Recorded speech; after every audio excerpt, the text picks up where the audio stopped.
Fala galera, eu sou Yuri Costa e esse é o Ponte do Reino, criando pontes entre os filmes e as animações com os valores do Reino de Deus.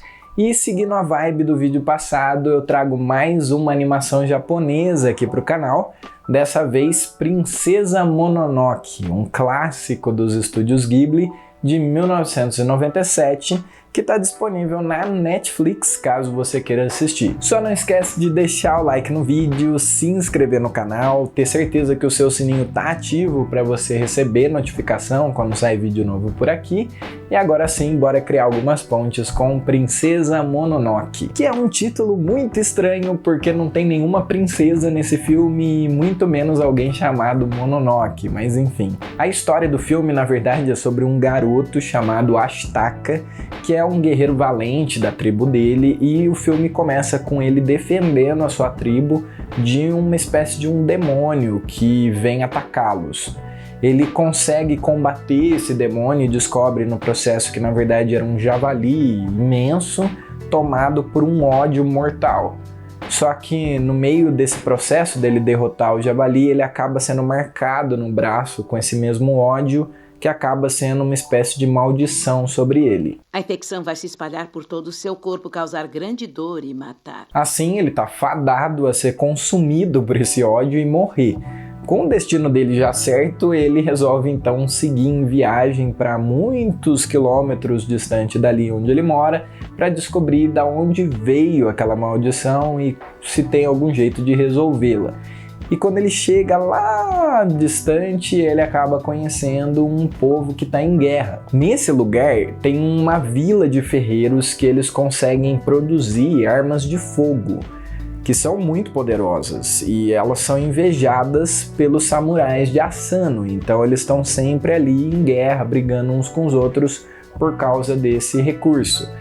E ao mesmo tempo, eles estão o tempo todo brigando com os animais e os espíritos da floresta, que é de onde eles tiram a matéria-prima. Todas as noites eles vêm plantar árvores.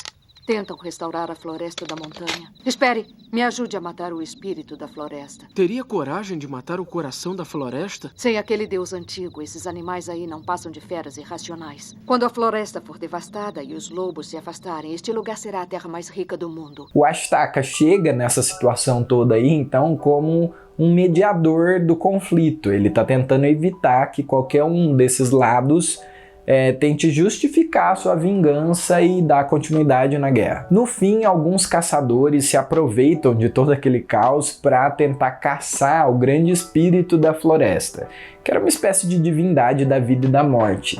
E eles conseguem arrancar a cabeça do deus fora e começam a levar a cabeça como prêmio, só que sem a cabeça, todo o mal que era contido por aquele deus começa a se espalhar e tomar toda aquela região com morte. O Ashitaka e a filha dos lobos conseguem reverter toda aquela situação, né, devolvendo a cabeça para a divindade, e assim aquele deus traz vida nova para a floresta, fazendo os arbustos, as plantas renascerem.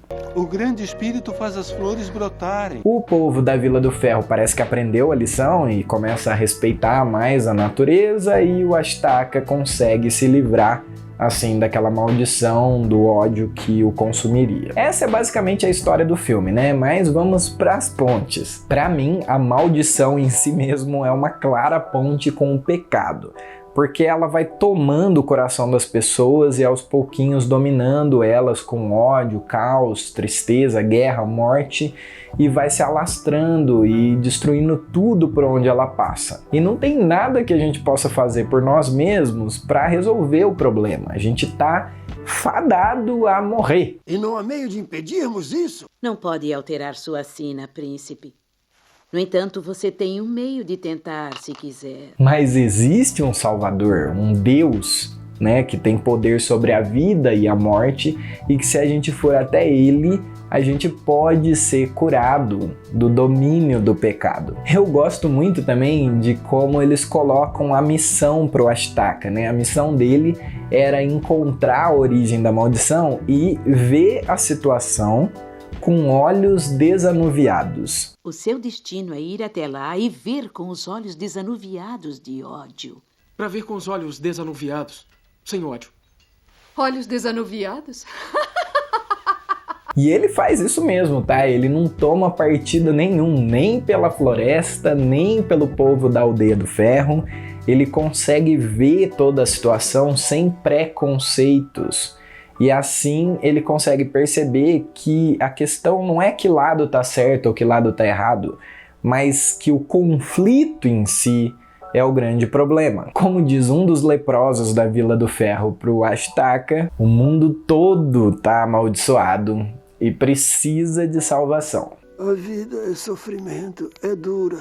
O mundo é amaldiçoado, as pessoas amaldiçoadas, mas ainda assim a gente encontra uma razão para viver. Veja, a gente também sempre tenta justificar os nossos conflitos, dizendo um monte de besteiras como você não deve tolerar os intolerantes. Só que a verdade é que todos nós somos indesculpáveis e merecemos a morte. E mesmo assim, Deus nos perdoou, morrendo no nosso lugar. A líder da Aldeia do Ferro e os caçadores também acham que eles vão resolver o problema deles tirando Deus da jogada. Só que isso é um grande engano, porque se existe caos e catástrofes e problemas, isso não é culpa de Deus. Muito pelo contrário, é só graças a Deus que as coisas não estão muito piores. É só porque Ele contém nele mesmo a morte, a maldição, o caos. O problema é que essas coisas todas ainda não subjugaram a humanidade por completo. Saiam todos aí! A cabeça do grande espírito foi cortada e ele a quer de volta! Se o limo escuro tocar em vocês, vocês morrem! Corram para o lago, porque na água o limo não entra. Mas depois de morrer, ele ressuscita e traz de volta à vida, junto com ele, todas as demais coisas, nos dando esperança. E essa é a mensagem da salvação. Ele é a própria vida e ele está aqui agora para te dizer que essa é a hora de você começar a viver. O grande espírito está morto agora. Não, ele é a própria vida. E está aqui agora para nos dizer uma coisa muito importante, que é a hora de nós dois vivermos. E essas foram as minhas pontes com Princesa Mononoke. Você já conhecia esse filme?